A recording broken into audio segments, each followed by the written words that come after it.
create a strategic critical minerals reserve in a way that would benefit the non-military manufacturing complex. And the challenge was enormous, not simply because it had never been done before, Mr. President, but we knew that you expected us to deliver in a big way, in a way that was scalable, in a way that was designed for long-term success, and in a way that would help revitalize our domestic mining industry.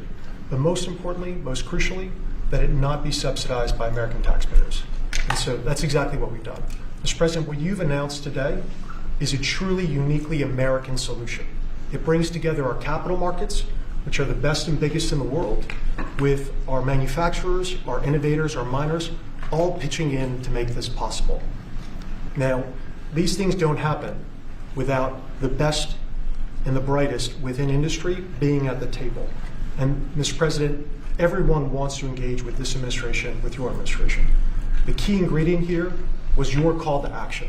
Your call to action allowed us to bring together the best players in the market, sometimes the fiercest competitors, getting them to work together to come up with a creative solution. Now, in addition to our great team at the Export-Import Bank, who worked around the clock, led by Brian Greeley, Jeff Wilson, Sarah Whitten, many others, we benefited from having the biggest manufacturing CEOs, the smartest market players at the table, all looking to solve this problem. So what we have with Project Vault is marrying the capital solution with what we need when we need it most. And the best part about it is that the American taxpayer will earn a return on financing the first ever strategic critical minerals reserve in history. And we thank you, Mr. President, for allowing this to happen. All of the people around us today helped make it possible. Our cabinet secretaries, our top CEOs, their teams, top market players, whether it be GM, GE Vernova, Boeing, Clarios, Google, Mercurio, especially Brian Fallick, Hartree, Traxxas, our friend Robert Friedland.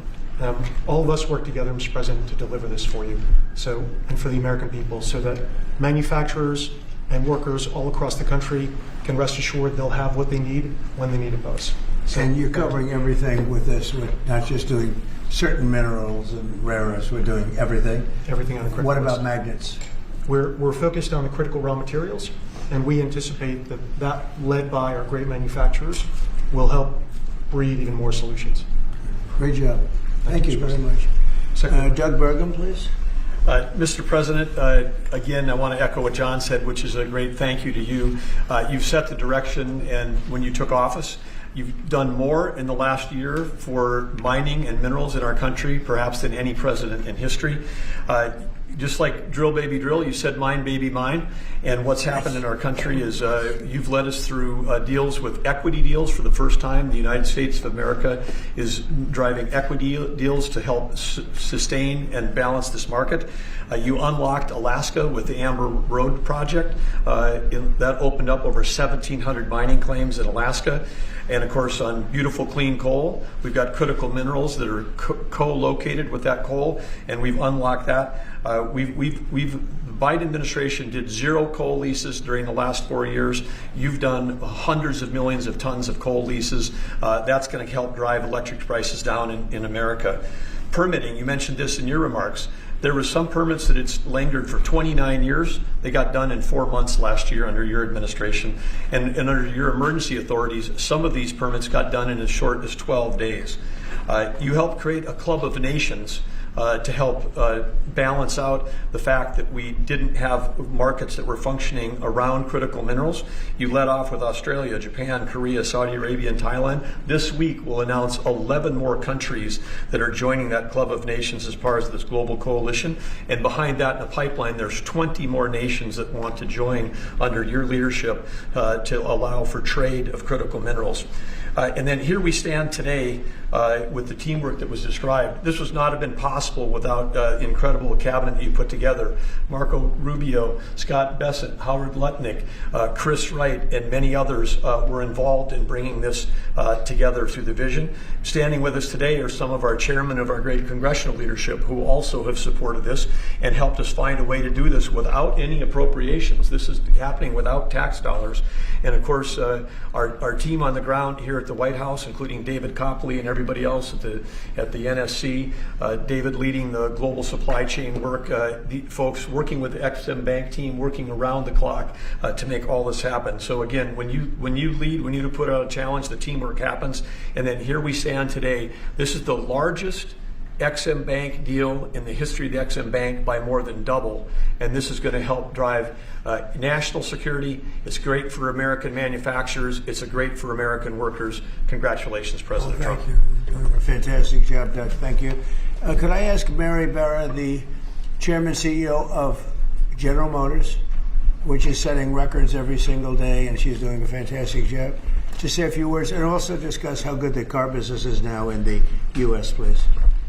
Well, Mr. President, I want to thank you for your commitment to strengthening U.S. manufacturing and supporting the auto industry. I also want to thank your cabinet and members of Congress and the whole team here that made this possible today. Having a resilient supply chain is critical for our nation, and it's critical for all industry, especially the auto industry. We have been strengthened with many of the different policies that have been put in place over the last year, so I want to thank everybody for that. It not only supports U.S. manufacturing, it supports job creation, it also supports the consumer, so thank you. And business is held very strong. We still see a strong consumer, so I'm excited about 2026. I think it's going to be a record with all of your new plants opening up and everything else in our country. So, in our country. Robert? Please. Mr. President, thank you so much for what you've achieved. Everything we touch, we either grew it agriculturally and you've helped the farmers, or we mined it. All these cameras you see in front of you, they were mined. Every time you pick up a hand phone, it was mined. And so stimulating the ability for the miners in this country to help you industrialize the country, they're the salt of the earth, and we're super excited that America is doing something for not only our national security, but for the reindustrialization of the country, because you can't reindustrialize Detroit with a lot of metal. And I'm telling you on behalf of every miner I know, they're elated at the breakthroughs that have been achieved here. They'll make a lot more cameras in the future. And maybe you can help us teach everybody that everything you touch like that, somebody mined it. And we need your support, and we're really happy to get it. And congratulations, you're in the Hall of Fame. Is that the Rare Earth Hall of Fame or Minerals Hall of It's a Fame? bunch of pictures of dead guys that go back to Herbert Hoover, who was a miner.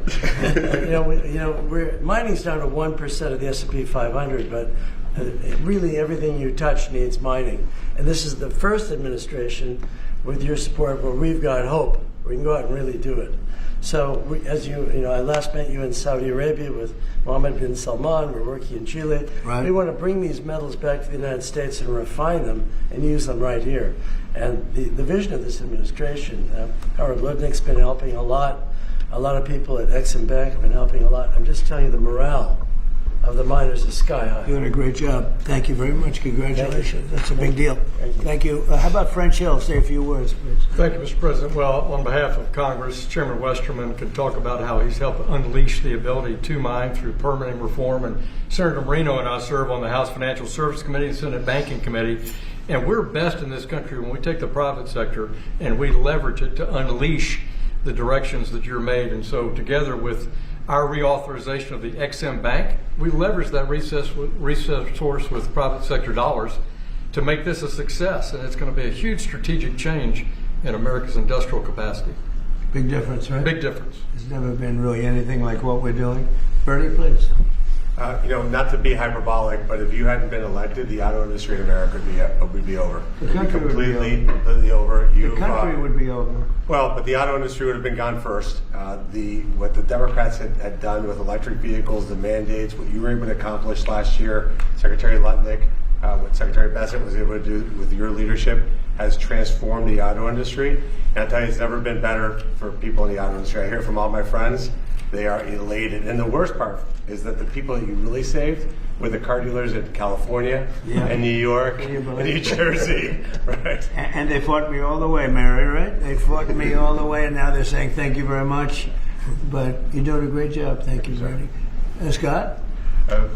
Sir, as you always say, economic security is national security, and a country does not have sovereignty if we don't have control of our critical minerals, don't have control of our steel production and our industrial base. And thanks to the work of everyone here through your leadership, this was a public-private partnership that only you could have assembled, and we are taking back our sovereignty, and we are going to have this Vault project, a strategic mineral reserve, and I can't tell you how innovative and exciting this is, and the level of security it is going to give us going forward is phenomenal.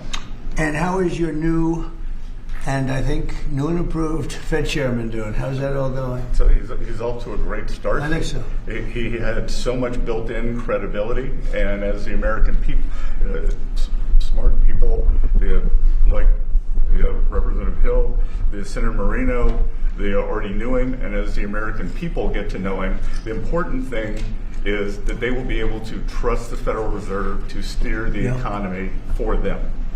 He's going to do great. Howard, please. So, prior presidents took America for granted.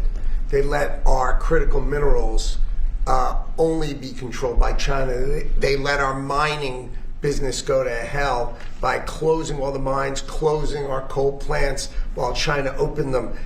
They let our auto industry, right? We used to produce 75% of our cars in America, and when Biden left, it was below 50%.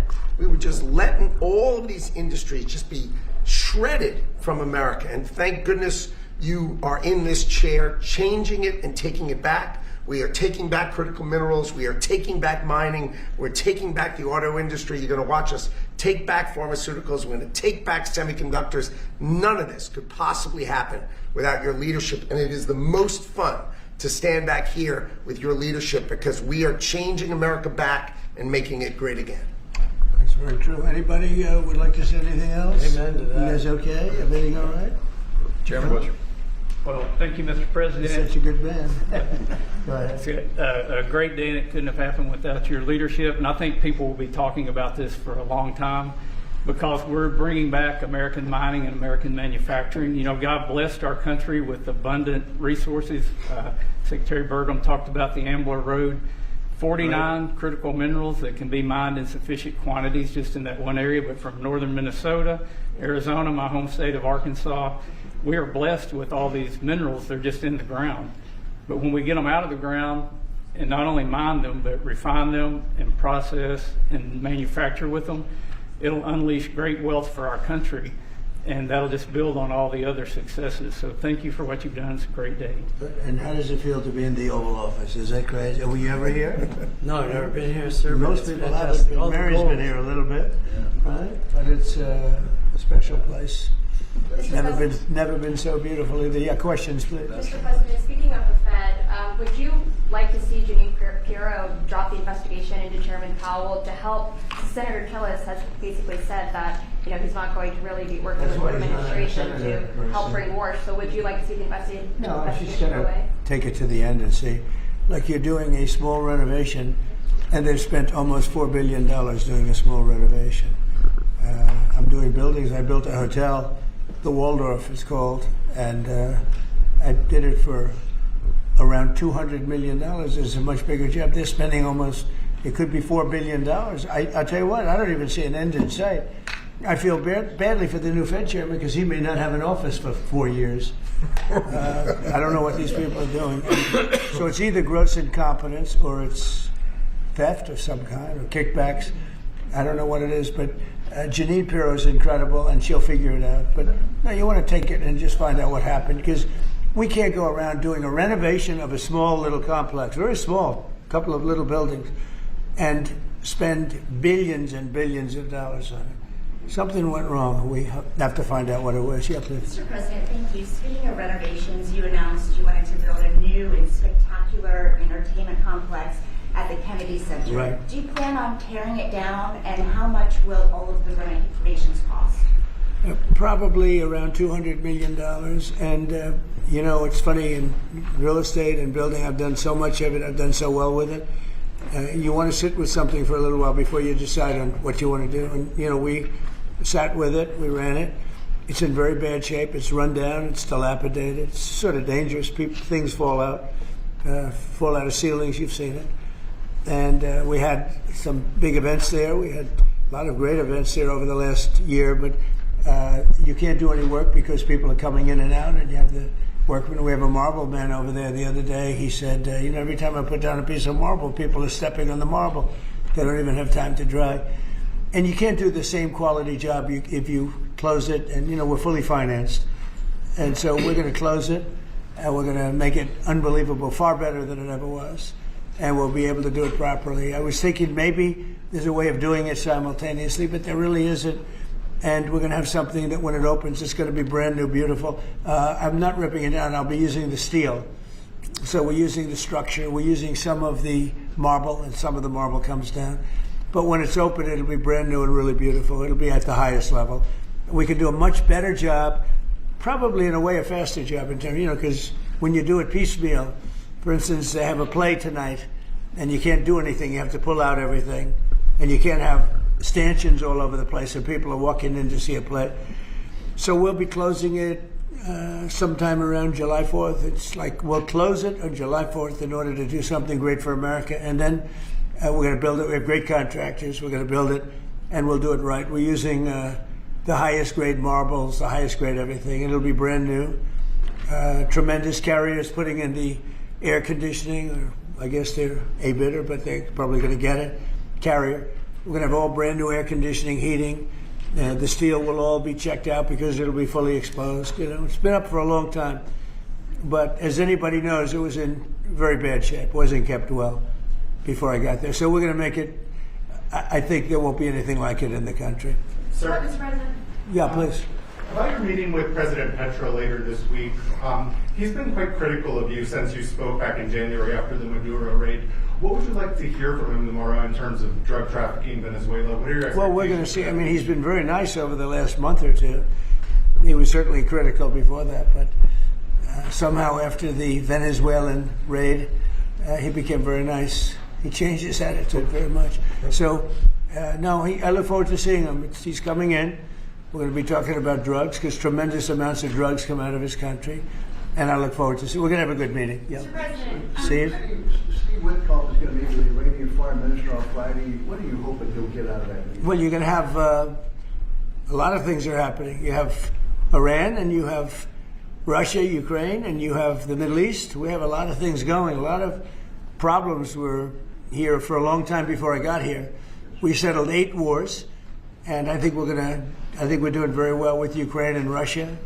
For the first time, I'm saying that. I think we're going to maybe have some good news. We're losing 25,000 people a month are being killed in that war, ridiculous war. 25,000. It was 31,000 last month. Think of it.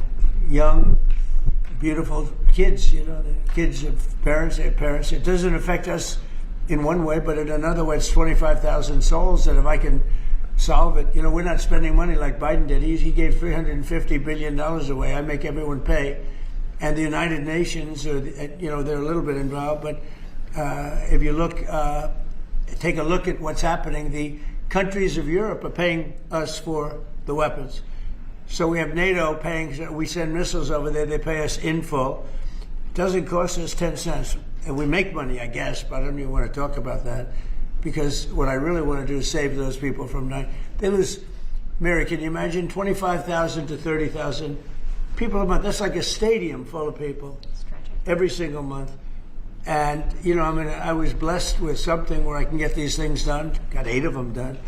I thought all 8 were going to be more difficult than this one. I thought my relationship with President Putin would give us a, much easier road. But there's tremendous hatred between Zelensky and Putin. Tremendous hatred. I mean, it's a shame, but it's taken longer than we thought. I did call up President Putin, and he's agreed. He's put it out to. They have the same cold wave that we do. Maybe different because it's pretty far away, but it's the equivalent. And Ukraine's a very cold country. It's much colder than us. It's colder than, they say, on average, it's Canada or colder. And on top of that, they have a tremendous cold wave. And I asked him if he wouldn't shoot for a period of 1 week, no missiles going into Kiev or any other towns, and he's agreed to do it. So it's something. What about Iran's nuclear program? Do you think Mr. Witkoff can deal on that? Well, we're talking about that. We have ships heading to Iran right now, big ones, biggest and the best. And we have talks going on with Iran. We'll see how it all works out. Mr. President, we'd like to speak with Mr. you. President, the Pentagon released National Defense Strategy last week, and it says... Where that, are you from with that, I'm NASDAQ? from Europe, Good. from Lithuania, Baltic States. Good. National Defense Strategy says that U.S. will provide critical but only limited support for European defense. What does that mean, limited support? Will the U.S. still provide... Well, we get along very well with Europe. I do. Because, don't forget, I got the GDP lifted from 2% to 5%. Nobody thought that could be possible. And they're giving us a lot of that money. We have the best military equipment. We're selling it to NATO. But I get along very well. But Europe has to be careful because, there are those that say it's no longer recognizable between immigration and energy. It's there's so much potential. In UK, you have the North Sea oil, and they basically closed it down. And then they buy energy from Norway, which is the North Sea oil. So you figure that one, and Norway's got trillions of dollars. They have to be careful. You need energy, and you can't do the windmills because the windmills, you're supposed to make money with energy, not lose money. So I'm very disappointed. I love Europe. I love the people of Europe. And they have to be very careful. They're at a tipping point. You have tremendous immigration problems, and you have tremendous energy problems. It's a bad combination. Mr. President, thank you, Mr. President. Kristi Noem just announced that you're deploying body cameras to Minneapolis. What's your thinking behind this decision, and do you want to see this? Well, it wasn't my decision. I leave it to her. They generally tend to be good for law enforcement because people can't lie about what's happening. So it's generally speaking, I think 80% good for law enforcement. But if she wants to do that, I'm okay with it. Remember one thing: we closed the border. I got elected on a disastrous border, and we have nobody coming in through our border anymore. We had 25 million people come in 4 years through our border. Many of them were murderers and drug dealers and mentally insane from mental institutions and insane asylums.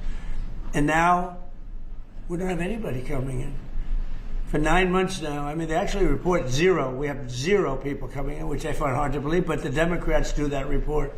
They tend to be left-leaning that do that report. So I assume it's true. If it's not, it's a very tiny amount of people. But we basically have a tremendously perfect, strong border. And also crime levels are at the lowest point they've been in 125 years. Since 1900, we have the best numbers. And that's despite the fact that we had a lot of criminals and murderers. 11,888 murderers came in. And we have the lowest numbers that we've had in 125 years. So, we're doing a good job. If she wants to do the camera thing, that's okay with me. Mr. President, there was one homicide in D.C. during January. Do you think this is due to your efforts, and do you think blue states should see this as a sign that they should cooperate with you? Well, if there was one, we haven't had one in a long time. D.C. has become a very safe. There was an in-house homicide. It was in-house. It was a dispute within a family. We have had virtually no crime in D.C. D.C. is now considered a very safe place, and it should be. It's our nation's capital. And we sent in the soldiers. I read the Washington Post this week, and it was incredible. They were trying to determine how did we get so low numbers? The low numbers in D.C. because we have very little crime, if any. And they talked about everything except for the fact that we put our National Guard and great soldiers inside our city. They didn't want to mention that. It's how dishonest. Because if we didn't do that, you'd have tremendous crime in D.C. And I get thanked every single day by people that work in the White House. People, young ladies, men, they come up, thank you, sir, for making D.C. so safe. They walk to work now. A year and a half ago, they wouldn't have walked to work. They would have been killed or mugged or something would have happened to them. So it's, it's a great honor, but you got to read the story in the Washington Post. They do it. Crime is way down in D.C. Now, what's the reason for it? The reason for it is we have very big, strong, good-looking soldiers standing around, and I think they make the place look better. But this is our capital, and we have a very safe capital. We had a very dangerous capital before. Sir, yesterday you said you were speaking to people about Cuba to reach an agreement. What sort of agreement are you hoping to reach? Is that with the Cuban government? Well, it's a failed nation now, and they're not getting any money from Venezuela, and they're not getting any money from anywhere. It's a failed nation. Mexico is going to cease sending them oil. So I'd like to take care of the people that are here from Cuba. You know, we have many people that came from Cuba that were thrown out of Cuba or that fled Cuba. They came over on rafts. They went through shark-infested waters. I don't know how they did it. And it was many years ago. Many would like to go back. Many would like to at least visit their relatives. And I think we're at a pretty close point. We are dealing with the Cuban leaders right now. Mr. President, the Wall Street Journal reported that the royal family of Abu Dhabi invested hundreds of millions of dollars in your World Liberty Financial. Can you explain why you decided to take that investment? Was that a transaction? Well, I don't know about it. I know that crypto is a big thing and they like it. A lot of people like it. The people behind me like it. My sons are handling that. My family is handling it. And I guess they get investments from different people. But I'm not. I have all I can handle right now with Iran and with Russia and Ukraine and with all the things we're doing. So I don't know exactly, other than, you know, I'm a big crypto person. I'm the one that probably helped crypto more than anybody because I believe in it. And the reason I believe in it is because if we don't do it, Scott, I think we can say then China's going to do it, right? Yes, sir. If we don't do crypto, then China's going to do it. And it's just like AI. We're leading AI by a lot. And if we weren't leading, China would have led. You know, they're very capable. They're very good. What do you have to say about that? You've made America the digital asset capital of the world. We did the Genius Act for stable coins. Many of the people standing up here are working on the Clarity Bill to I hope that gets done. Market structure. Yeah. And we're bringing U.S. best practices to an exciting new industry, digital assets, innovation, and it spreads everywhere. So the U.S. And do you agree that if we didn't do it, China and others would, but China would? Oh, China would have had the lead, and then others around the world in terrible jurisdictions would have been doing it. And on Iran, sir, can you say what your threshold of military action is? Well, I can't tell you what I'm going to do because right now, you know, we have a tremendous force going there, just like we did in Venezuela, even bigger. And they'll be there soon, and I'd like to see a deal negotiated. I don't know that that's going to happen, but I mean, if I knew I wouldn't be able to, I wouldn't tell you. I'd be very foolish if I tell you, but right now we're talking to them. We're talking to Iran, and if we could work something out, that'd be great. And if we can't, probably bad things would happen. Mr. President, on the government shutdown. Yeah, please. On the government shutdown, do you think there could be a resolution to this issue? And have you gotten assurances from House Republicans? Well, I spoke with Speaker Johnson. I spoke with Leader Thune, and I think they're pretty close to a resolution. You know, we were at 5.6% GDP, and we lost 1.5 points because of the 42-day shutdown. Think of that. We would have been at 7. Nobody ever saw a number like 7. And I think, Howard, probably 1.5 points was the number, right? 1.5 for the shutdown. Exactly right. And it's very bad for our country.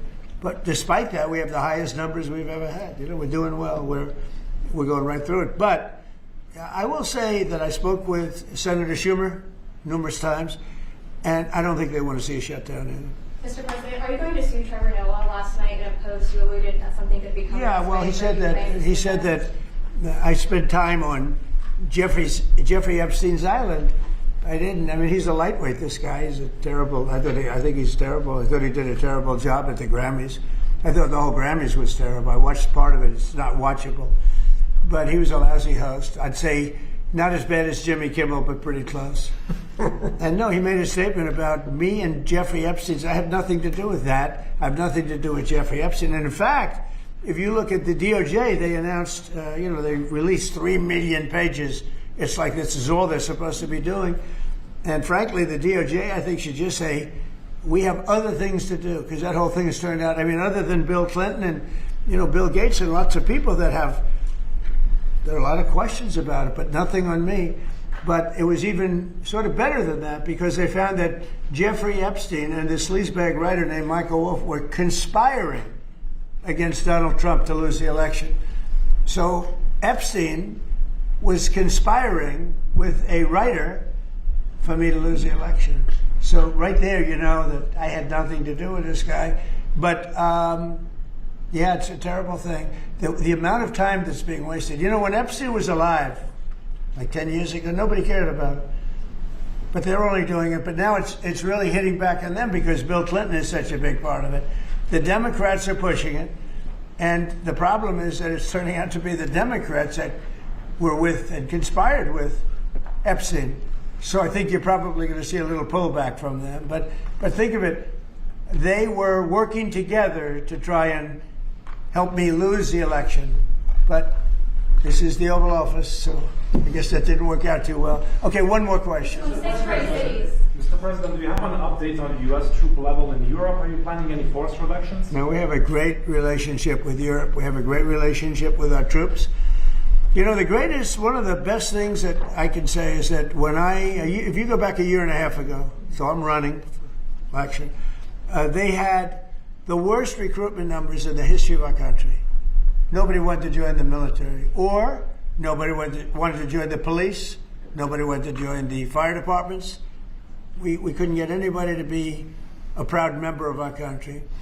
And now, Doug, as I told you before, now we have the best recruiting numbers that we've ever had in our military. Army, Navy, Air Force, Marines, Space Force, we love, and Coast Guard. I love the Space Force, it's doing great. But now we have waiting lists on everybody wants to join. You know why? Because people are proud of our country, because our country is doing great. I think Mary can say the same thing. You had lots of people not working so well, and now you just wish you could get them in faster. I know that it's hard to get them. Yeah, we continue to bring people in and have training programs. We're Right. investing in the U.S. Training workforce. people. Yes. But 2 years ago, you didn't see anything like this.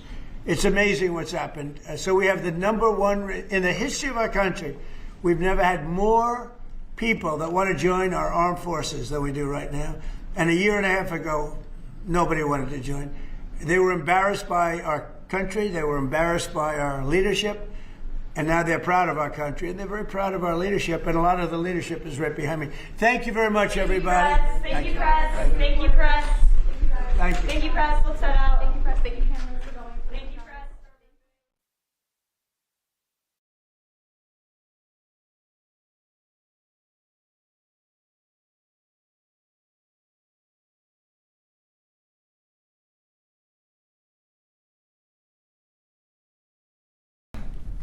You all set? So I have some incredible people, and this is a very exciting thing that we're doing, and it was fast. They've wanted to do it. I understand they've been here hundreds of times over the years trying to do it, and they're going to give you a little bit of history. Roger Penske, everybody knows, he's a legend in many different things, but certainly in racing. He's won the Indianapolis 500 20 times. On the 18th time, I said, he's been a friend of mine for a long time, but on the 18th time I said, I think I'm going to give him the Presidential Medal of Freedom because, you know, how do you do that? Japan, Germany, Roger, right? Everybody, they want to win the Indy 500. Correct. They spend billions of dollars getting a car, and this guy wins it like every year. He won it so many times that he ended up buying the track. So now he owns a track, he owns a race. It says pretty good. Now he's won it, though. He won it 2 times since he got it. And it's a total of 20. And didn't you win the Daytona 500? Yes. How many times? 4 times. That's all? That's terrible. I can't believe it. Anyway, if you win it once, it's like great. The guy's amazing. He's a genius, and a real genius at cars and racing. And they are going to put up something that's really amazing. It's really having to do with our great 250th birthday, where we're having so many wonderful things. UFC is coming, as you know, in front of the White House with a building literally a stadium. We're going to have over 100,000 people. And this is going to have a lot of people. I won't even say how many people because I think it can set a record for racing. It's going to be very, very important. We're celebrating Greatness with American Motor Racing. That's going to be the name of the event. It's going to take place on August 21st through the 23rd. And it's going to be so exciting, and I love the racing. I don't have a lot of time to watch it, but I love the racing. And just before we start, I will say numbers came out this morning. They're phenomenal for the country. So we announced yesterday that for the first time in, I think, 28 years, America made more steel than Japan. Can you believe it? Japan's a big steel country. America made more steel than Japan. The numbers are record-setting numbers. Every one of our numbers are doing. We've never had anything like it. We have over $18 trillion coming into our country.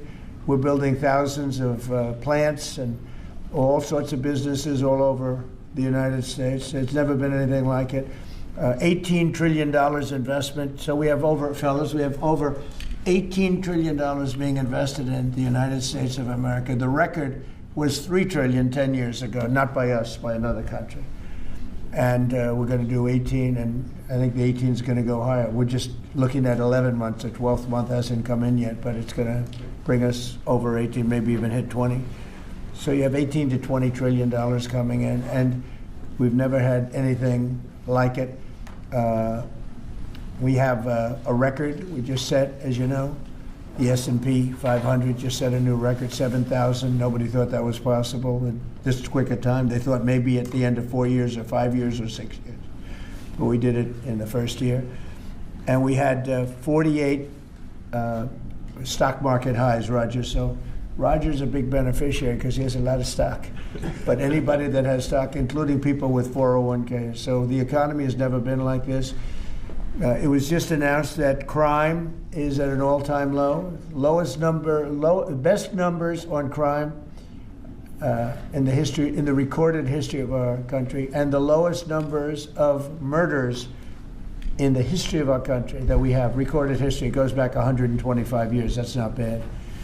And a lot of that is because of the fact that we have a closed border. We've taken out thousands and thousands of criminals and murderers and drug dealers and everything else. And we've either brought them back to their country, or in some cases we have to put them in our jails because we don't want to have them come back. And so we don't want to just bring them back to their country and then they maybe come back. Despite our border, they're pretty sneaky, pretty smart. So we're doing things that nobody's ever seen before. The country is really in great shape.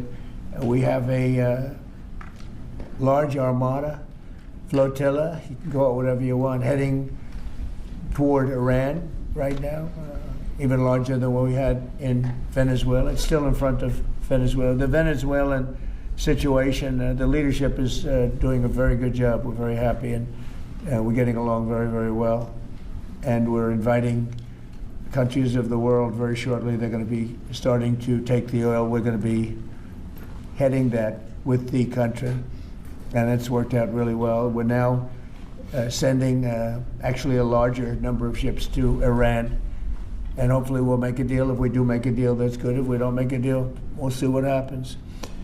But this is going to be exciting. So I'm going to ask, and he really is a legend. He's a great man. I've known him for a tremendously long time. I refuse to say we were both young. Now we're both a little older. We refuse to say old, but we're a little older. But Roger Penske is the chairman, as you know, of Penske Corporation. He's got everything you can imagine. Mostly, I think, to do with automotive. And I'd like to ask him to say a few words about the event, because this is going to be, they're putting everything behind it, and I think it's going to be really exciting. Roger, please.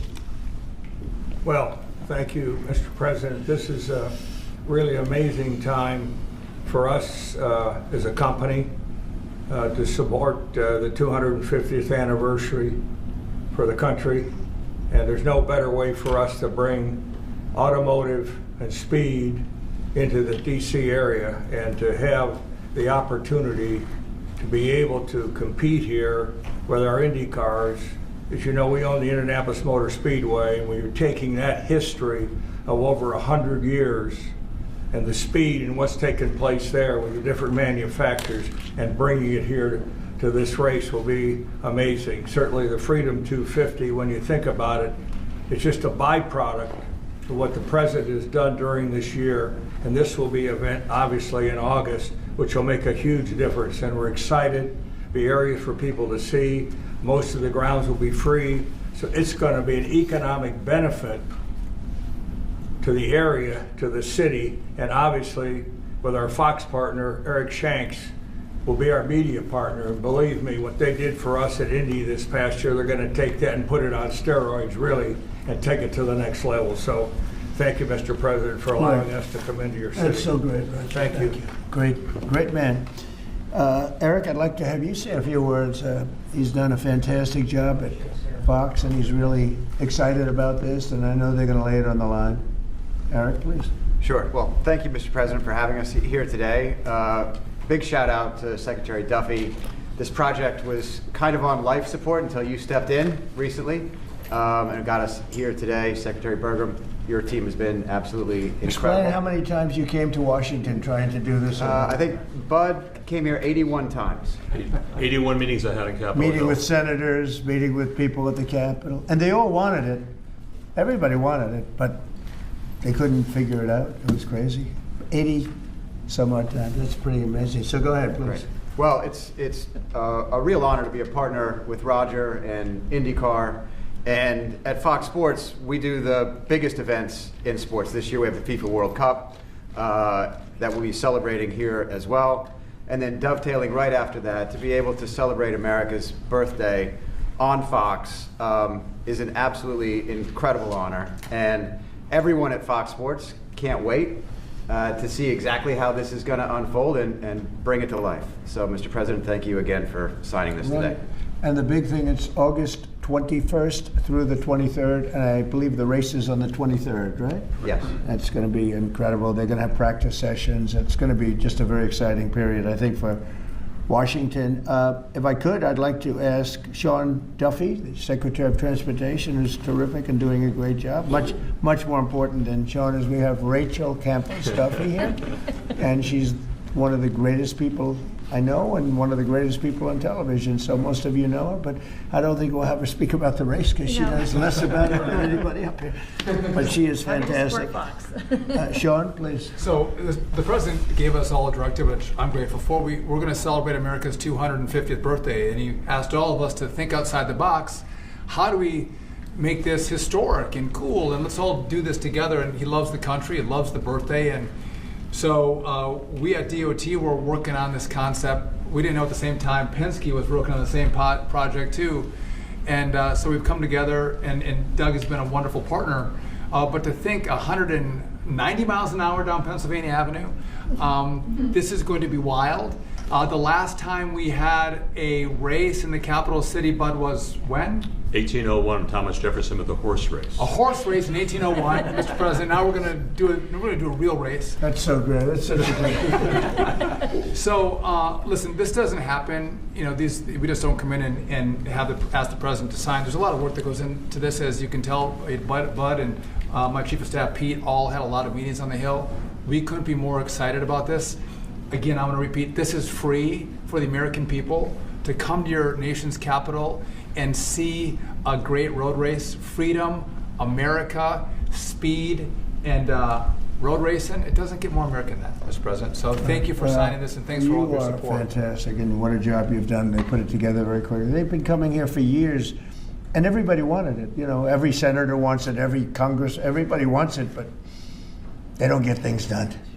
Only Mr. President. Trump gets things done. We didn't have 89 meetings. We had maybe a half a meeting. I think this is probably about a half a meeting. I'd like to thank Pete Meacham for the great job you've done representing us, and Luke Bunting. These are two young people that work with us, and they've really been fantastic. I'd like to ask Doug Burgum to say a few words. He's very much involved through his position of interior, because a lot of the space is interior. He sort of has, I think he's the largest landlord anywhere in the world by far. So Doug, could you say a few words, please? Yeah, absolutely. Thank you, Mr. President. This birthday that's coming up, the 250th anniversary of America, Freedom 250, is the most monumental birthday maybe of any country ever in the history of the world. And President Trump, with his directive to celebrate this thing, we've got what's more American than race car driving? What's more monumental than the Indy 500 as an icon of what's going on in our country? And so merging the history and the tradition of our capital, Washington, D.C., with the speed and the innovation that goes on in the IndyCar series is incredible. And it's a great metaphor, because the speeds we're talking about is the speed of President Trump. I want to reiterate, there weren't 81 meetings with the Trump administration. I think they called President Trump. He got Sean and I going, and that was Like from Saturday till now, we have a race. 1 week. 1 week we have a race as opposed to like 4 months of talking. So I think there's also a metaphor here about President Trump, who's an incredible sportsman. He's an athlete himself, but he loves sports. And so whether it's soccer, UFC, the football draft, NFL football draft coming, IndyCar, and all the teams that he hosts here. I mean, to any American who loves sports, you ought to love this president because he's bringing professional sports to our capital. And again, August 21st to 23rd, you talk about the economic impact. By the time all these reporters get done telling the story, there's not going to be a hotel room available in this city on that weekend because everybody's going to want to be here. People that maybe have wanted to see an IndyCar race their whole life are now going to have an opportunity to come to their capital, celebrate 250, and see an IndyCar race for free. And they're going to be able to see it on the National Mall. And wherever you put down your lawn chair and watch this race for free, you're going to be staring at the Washington Monument, the Lincoln Memorial, the Jefferson Memorial, and I'm sure there's going to be fireworks this weekend too. I'm sure of that. And if you need a permit, you can get one from the Terrier. So anyway, it's absolutely incredible. And congratulations to Sean, the Penske organization, Fox Sports, everybody for putting together. This is going to be a great celebration for America. Thank you very much, and you're doing a fantastic job. Could I just ask Bud Danker, he's the president of Penske Corporation, to say a few words, please? Well, thank you, Mr. President. You know, Eric Shanks and I from Fox had this dream, and just last July, and could it ever be possible to bring a race to our nation's capital to celebrate our country's history? And everybody said there's no way. It's impossible. How do you put a race on at 190 miles an hour in a city like Washington, D.C.? I came here, I walked this area for a while, I found a racetrack on the Capitol grounds, up against a lot of meetings and couldn't get the kind of support we need. So within a week, Secretary Duffy and we put this together with the president, didn't we? And now we have a race here on our city property, on the national properties that is going to celebrate America. The word free shouldn't be overridden because we are going to have a free event here. People come out and celebrate our country's history. I also want to thank Mayor Bowser. She has been a great partner in this process as well too. So I know, Mr. President, she's a great supporter of what you've done here in the city as well too, and we thank her for this. But we're going to have an amazing event. We're going to make everybody in this country proud. We want everybody to come out for free and enjoy this and celebrate our country the way it should be here in the nation's capital. Thank you, Mr. President. And I said pick the best site. It's very important. Pick the best site. Don't go for second or third because there's a lot of different routes. I said pick, even if it's more difficult to get approved. Pick the absolute best site. And they were actually looking at another site, and when I said that, they said, well, the best site is this site, the site we're doing. I said, let's take a look at it, and we think it's the best site too. It's actually better than the original site they were looking at, but if we're going to do it, we want to do it right. So this is going to be something in terms of the road width, the crowds, and everything else that we can all, the best site, one of the best sites I've ever seen, actually, and it'll be beautiful. So I'm going to sign this, and if you have any questions on this subject, that'd be great. We just named a new Fed chairman today. You know that? He's a Central Casting. He's like Roger Penske, Central Casting. Very nice. You know him, Roger? Very good guy.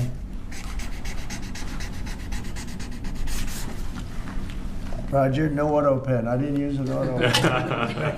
Here, Roger, take that. I will. Thank you. Thank you. Oh, that's great. Here you go, my man.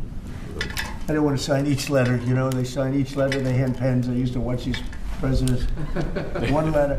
You got to see what it looks like at the end. Never looks too good. Here, Rachel, take that. That's for your team. Thank you. Congratulations. This is really exciting. Thank you. Really good. You have any questions about On your Fed chair nominee, since you just brought it up, did Kevin Warsh commit to you that he will push to cut interest rates if he is confirmed? No, but we talk about it, and I've been following them, and I don't want to ask him that question. I think it's inappropriate, probably. It probably would be allowed, but I want to keep it nice and pure. But he certainly wants to cut rates. I've been watching him for a long time. Senator Thomas Tillis. Did you have any concerns about his hawkish history of pushing for rate hikes? He's going to want to do the same thing. I think that, yeah, I've had times when I think you've had to really have rate hikes too.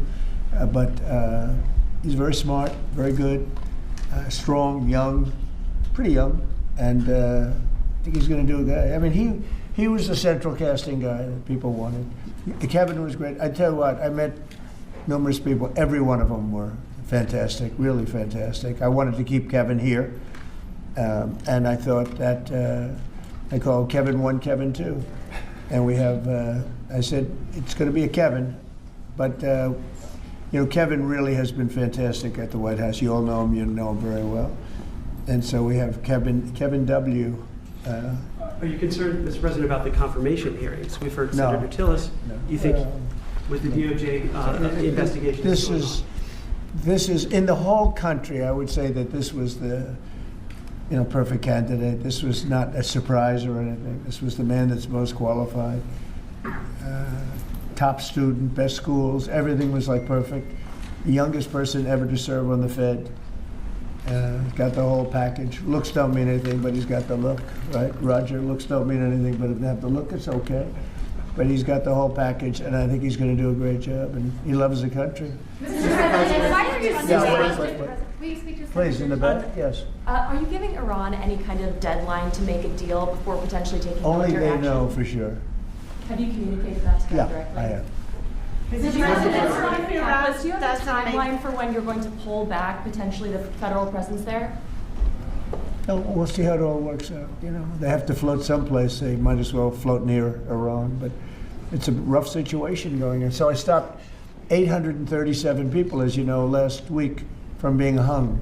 They were going to hang 830. It was all set, and I'm looking at the people behind me. They're saying, "What kind of racing's a lot nicer than that?" Right? They were going to hang 837 people, and I told them, if you do it, you're going to pay a price like nobody's ever paid before. And they pulled back. I appreciated that.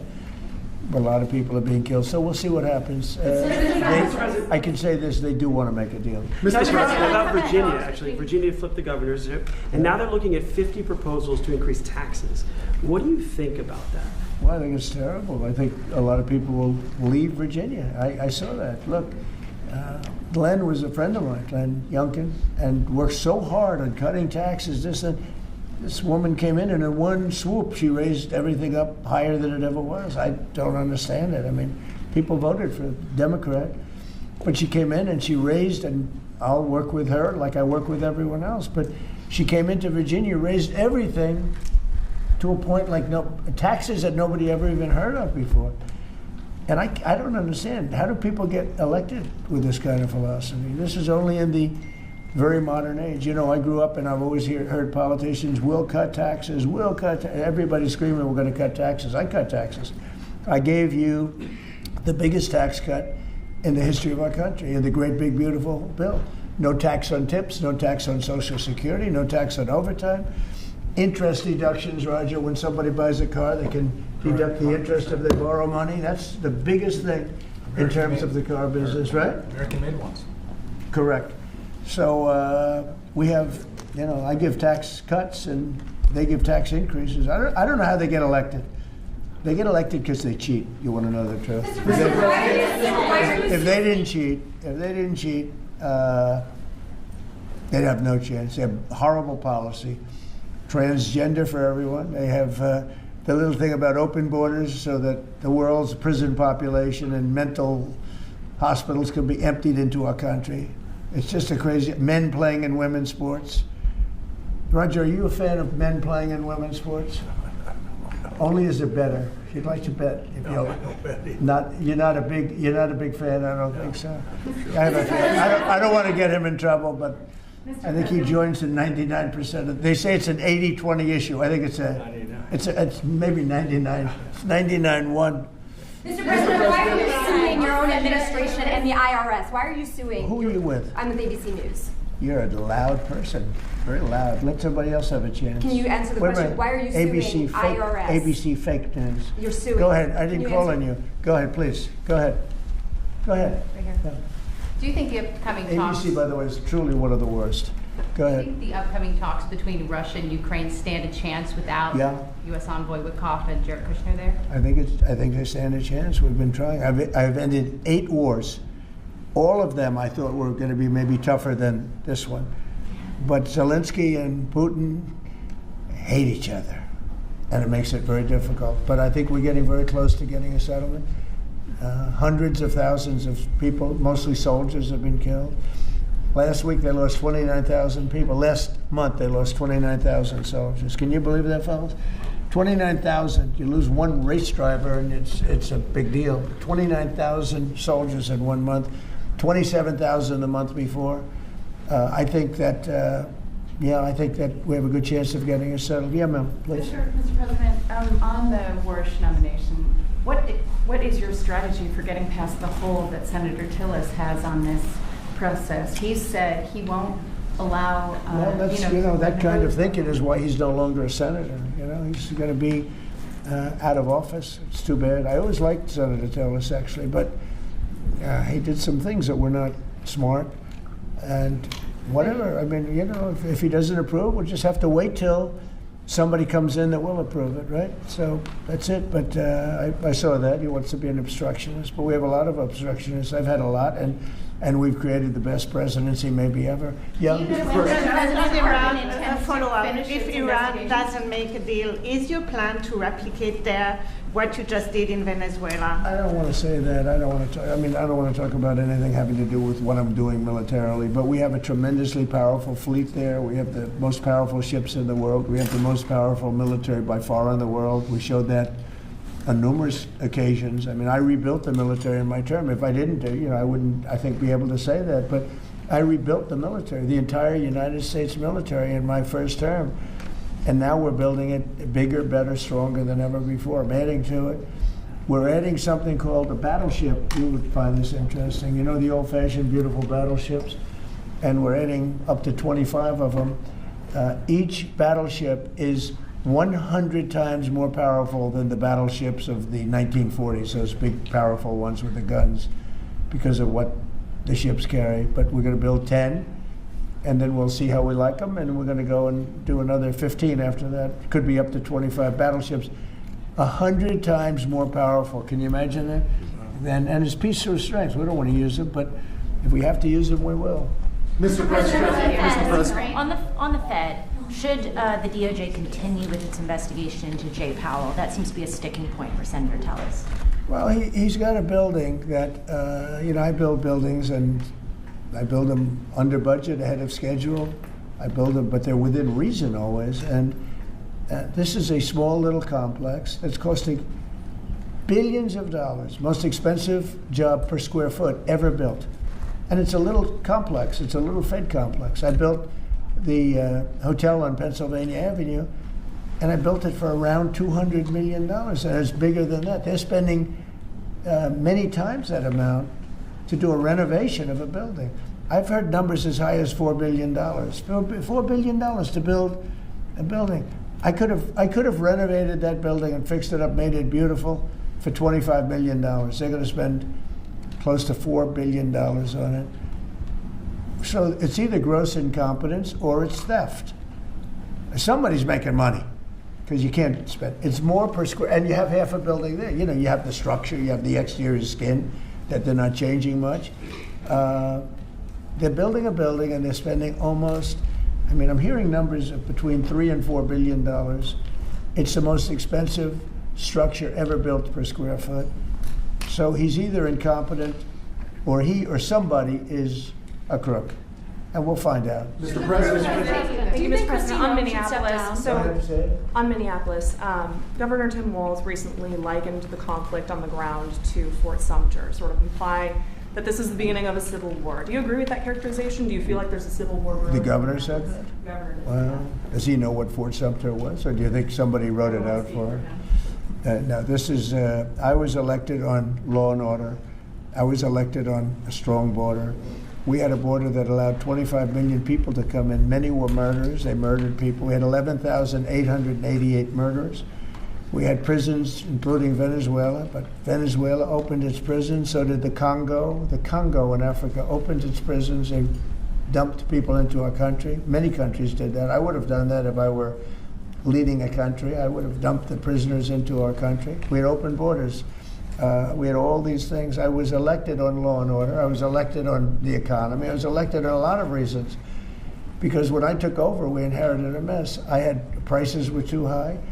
Inflation was the highest it was in 48 years. I say ever, but the media always corrects me by saying it's only 48 years. I think 48 years almost sounds worse. But when I was elected to do a job. And one of the big things I was elected to do is law and order. We now have the lowest crime rate in the history of our country. We have the lowest murder rate in the history of our country. We have Washington, D.C., which was a dangerous place to walk, is now a totally safe city. You can walk with your husband or your wife. You can walk with your children right down the middle of the city. Nothing's going to happen. We did a great job. We had the National Guard. We have soldiers. We have people that nobody's going to mess with. And we've taken out. Remember, it's not just that. In Washington, we've removed over 2,000 criminals. And, you know, if you look at the numbers, a very small percentage of your population, 2%, 3% of your population causes 90% of the crime.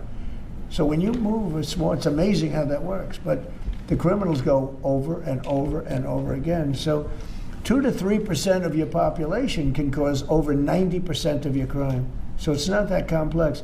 We moved 2,000 people out of Washington. We brought them back to their countries where they came from. They came through open borders by sleepy Joe Biden. And I will tell you, Washington is safe. If you look at New Orleans, as you know, we went there about 4 weeks ago. I was with the mayor of New Orleans last night. He was at the premiere, and she was at the premiere. She was great. I believe she's a Democrat. She came over. She thanked me so much. She said crime is down more than 50% in just a few weeks. And you couldn't even walk down the street in New Orleans. It's so bad. And now they let us in there, and she is thanking me so much, so profusely. She was great last night. I'd do that if I were a Democrat. I'd say call Trump in, let them do what they do. But we remove people, criminals, from the cities, and they become safe cities. If you look at Minnesota, Minneapolis, we have crime down there because we took out thousands of people, despite all the mess and everything else. But do these people really want to have rapists? Do they really want to have drug dealers and people from prisons and murderers? Do they really want to have them in the community? You know, it's really insurrectionists and agitators, and they're paid.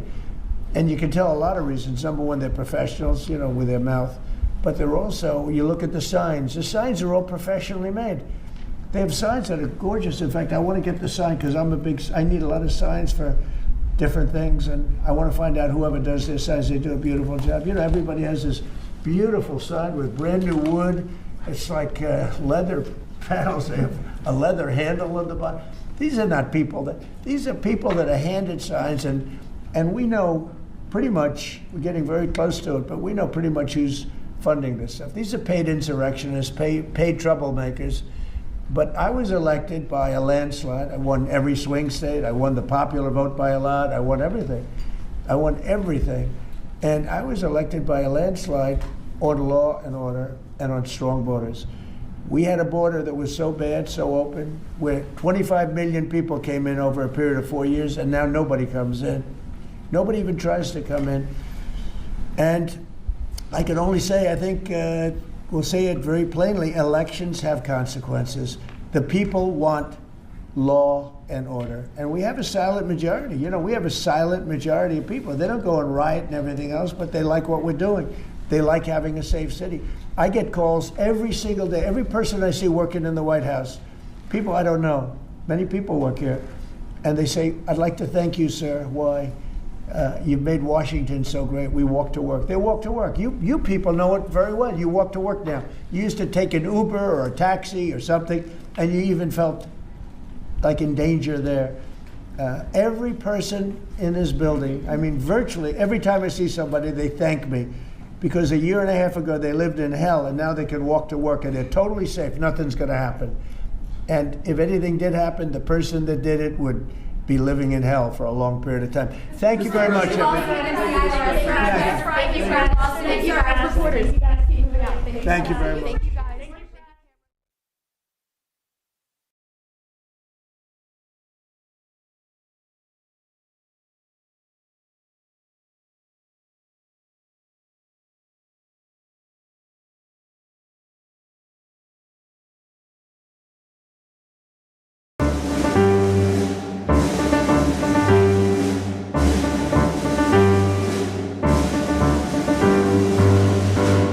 Ladies and gentlemen, the President of the United States.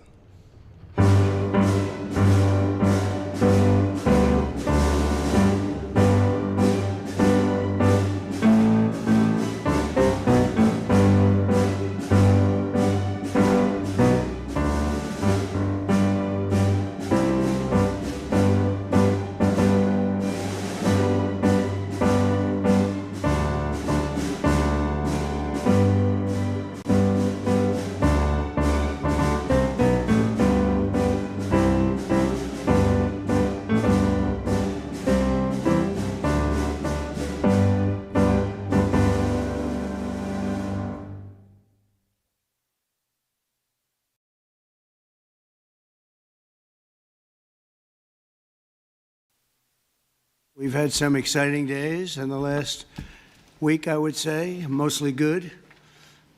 Some of the things you're reading about in Los Angeles, thank goodness we sent out some wonderful National Guard. They've really helped, and a lot of problems they were having out there.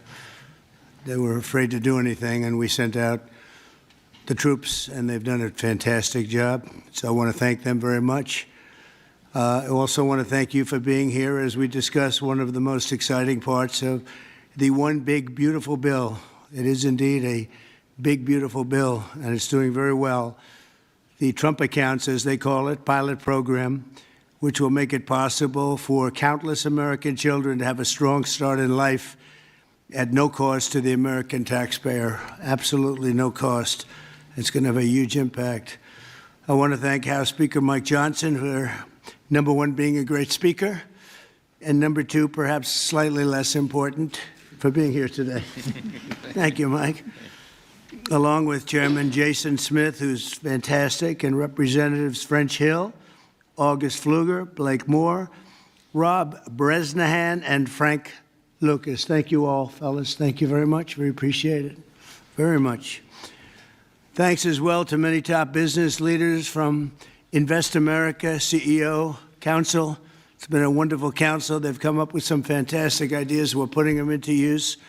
They're really the greatest business minds we have today. These men and women lead large, successful companies, and they're committed to contributing millions of dollars to the Trump account. And it's really, it's going to be something incredible for children and for their employees in many cases. Here's how the accounts work. For every U.S. citizen born after December 31st, 2024, before January 1st, 2029, the federal government will make a one-time contribution of $1,000 into a tax-deferred account that will track the overall stock market. In other words, it'll be pegged to an index that we'll pick. Right, Michael? We'll pick it. We'll pick a good one. Maybe you should be the index. I'd like to have that. These kids would be very wealthy if that were the case. That would be a good idea. I think we might do that, Michael Dell. These accounts will be private property controlled by the child's guardians, and in many cases, those guardians will be the parents. We think probably the parents will be the guardians.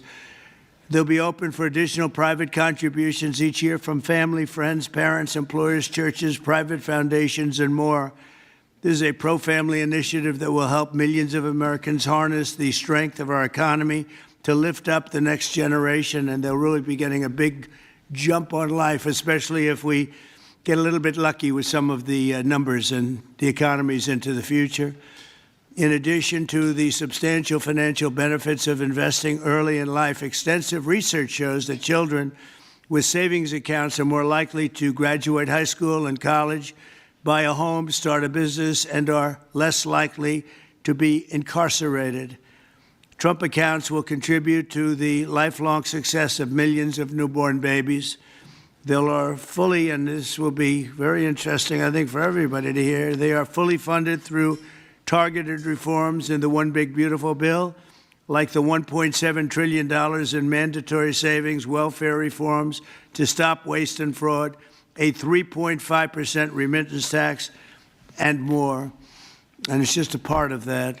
The One Big Beautiful Bill is among the most important pieces of legislation in our country's history. I don't think there's ever been anything bigger. And I think it's going to go down as certainly one of the most important things we'll ever have done. in addition to the largest tax cuts in the history of our country, including the most powerful border security measures ever. It delivers major economic relief to the American workers' families. And there are so many things. Rebuilding our military, we built it just 8 years ago. We started and did a great job, but now we have to rebuild it again, plus technology change. All of a sudden, it's about drone. You know, we have a new form of warfare. It's drone warfare. So a lot of things change. We did a great job with the military, but now we're going to have to do some little tweaks, to put it mildly. And we'll be doing that, and we have it all nicely funded. I look forward to signing this into law. It's really something that we're having such an opportunity. And I have to say, he's here with us. He's a person that I've admired for a long time. You take a look at what he's done and followed his record. And it's Dell chairman, Michael Dell. He's done such an incredible job. It's as a business person, I study business people, and that's a perfect one to study. It should be almost mandatory reading. So I want to congratulate you on that and thank you for the idea, because you're the first one that really brought this to my attention. I know that you and your friends have been talking about it for a long time, but other presidents didn't get it done, Michael, right? So we got it done. Congratulations. Thank you very much. Sure. I want to also give some recognition to my friend Brad Gerstner, who helped get us all organized and that's right. And actually thank you very much. Good, Brad. Spearheaded this. Good. And also we have with us a very powerful man in the world of business, CEO David Solomon of Goldman Sachs. David, thank you very much. Thank you for having me Long-time here friend. today. Thank you. Thank you very much. Uber CEO Dara Khosrowshahi. Where is Khosrowshahi? Right here. Where? Thank you very much. That's a hell of a name, but you've done a hell of a job. So that's appropriate. And also, again, Chairman Smith for doing such a job. Nobody knows taxes better than Chairman Smith. When we have a problem, Mike, we go to see Chairman Smith, right? So I want to thank you very much, Dara and Chairman Smith. I appreciate it. So I'd like to begin by asking Speaker Johnson to say a few words. And I think then we're going to go to Michael Dell, David Solomon. We're going to go to Dara and then to Chairman Smith. Thank you very much. Mr. President, thank you so much for your bold, visionary leadership. It is the key to all of this great success that we are achieving. And the One Big Beautiful Bill, it is not an overstatement to say it will be one of the most consequential pieces of legislation in the history of Congress. There's a lot in here. And by extension, or I would say it is an extension of the figure who I believe will be the most consequential president of the modern era, if not all American history, and that's the gentleman sitting to my left. So I want to thank you for that. Thank you very much. That's a beautiful statement. Huh? Well, I like him too. Thank you. It's a statement of objective fact, and every working American understands, I think, the principle behind this concept that we're discussing today. If you have a 401k, you understand the power of investing early for the future. Trump accounts take that same principle, and they apply it from the very beginning of Americans' lives. It's a pretty simple concept. The families that opt in will receive a one-time payment of $1,000 to a Trump account that parents can contribute to. It's a bold, transformative policy that gives every eligible American child a financial head start from day one. Republicans are proud to be the party, we always have been, that supports life and families and prosperity and opportunity. And Trump accounts are all about setting up the next generation for success. For future Americans, this early investment could really be the game changer. It could be a difference. It could pave the way for paying their way through college or buying their first home or starting a business, even when they're young. So even $1,000 at birth will put these Americans in a better position than over half of American adults who sadly have no retirement savings at all. So this would be a remedy to that great problem. And it will encourage the free market. It will encourage investment and understanding of capitalism. All these things that we want to foster among the American people so that the economy and individual lives can flourish. Of course, none of this happens unless we pass our One Big Beautiful Bill through Congress. And we have at stake the largest tax increase in American history if we fail to deliver. And we will not have this rocket fuel to the U.S. economy, and that's why this is so very important. Passing this pro-growth legislation will help every single American From Trump accounts, this is one of the components of it, to eliminating taxes on tips and overtime, to reducing red tape on Main Street. And the one big beautiful bill is going to drive prosperity. It's going to create jobs across the country. It will make all boats rise. Wages will go up. Job participation levels will go up. We'll have more opportunity, more economic opportunity for more people. So you can climb up that ladder to the next step. The typical family with 2 children is going to see their take-home pay increase by up to $13,300 a year. That's real money to real people. This legislation is geared for hardworking Americans, and it is going to help everybody. And we are excited to deliver it. It can't happen soon enough. We are very close now to that finish line. After about 14 months worth of work that's gone into this, we're excited that we're almost there. Mr. President, thanks again for your leadership, Thank to you, all the Mike, great very leaders much. around this table for all that they invest to our economy and our country and its government. And I will, as we say in the House, I'll yield back. Thank you very much, Mike. I appreciate it. And again, for a great job. Thank you very much. Michael, please. Thank you so much, Mr. President. I believe this is an incredible moment for all of us here today, and it's wonderful to be with some of the leaders of the most successful companies in the world as we come together to invest in the future of our country. We see the Invest America Act and the establishment of these Trump accounts as a simple yet powerful way to transform lives. Decades of research have shown that giving children a financial head start profoundly impacts their long-term success. With these accounts, children will be much more likely to graduate from college, to start a business, to buy a home, and achieve lifelong financial stability. Dell Technologies is proud to be one of the very first companies to support the Invest America Act, a bill that provides every child with a $1,000 seed investment account at birth. This is a straightforward step with enduring benefits. Following your inspiring lead, Mr. President, Dell Technologies will match the government's contributions dollar for every child born to a Dell team member. This isn't just a new benefit. This is an investment in our people, their families, our communities, and America's future. And it embodies our core belief that opportunity should begin at birth. My wife, Susan, and I, also through our family foundation, have been closely studying the Invest America Act. And assuming that it becomes law, we expect to make a very significant gift.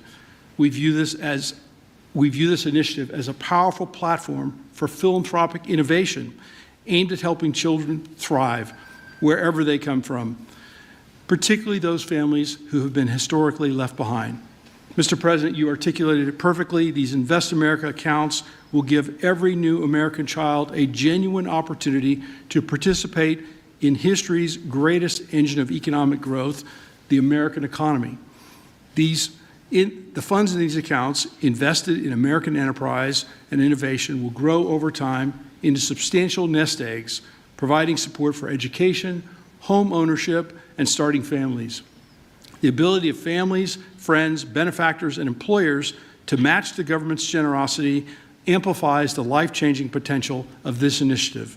Thank you, Mr. President, for your visionary leadership on this critical issue. These Invest America accounts will profoundly impact countless young Americans, ensuring they truly benefit from what Abraham Lincoln described as the right of every American, the right to rise. Thank you. Thank you very much, Michael. And we really have come a long way since you came to see me about 6 months ago with your beautiful wife. We had a nice talk. I said, that sounds pretty good. Let's think about that. And it's everybody I've spoken to about it, they can't even believe it. And because of great politicians and political leaders like we have, I think this is going to go quickly, very well and very quickly. So I appreciate it. Thank you very much. David Solomon, please. Thank you, Mr. President. I'm thrilled to be here with everyone and excited to participate in this important and timely discussion. I'd also like to acknowledge the efforts of so many in Congress on this very significant issue, and in particular the members here, and particularly the leadership of Senator Cruz and Representative Moore, who have played a big role in helping drive this forward. We also wouldn't be here today without the leadership of Brad Gerstner and Michael Dell in really having the vision, the energy, the passion, the commitment to help move this forward. So thank you both. There are many reasons why the United States has the largest and most dynamic and most innovative economy in the world. But one of the most important is the fact that our system of democratic capitalism incentivizes a culture that does not penalize people for taking risks. In fact, it incentivizes people to have a vision to go out and attract funding that's necessary to make their vision a reality. It is no mistake that many of the most important and innovative companies in the world today started in a parent's garage or on a college campus or in any one of a number of unlikely places in the United States. One of my worries is that our current and future generations of young people don't fully appreciate and aren't as educated as well as they can be on markets and capitalism. And while capitalism is not perfect, it helps fuel the American dream.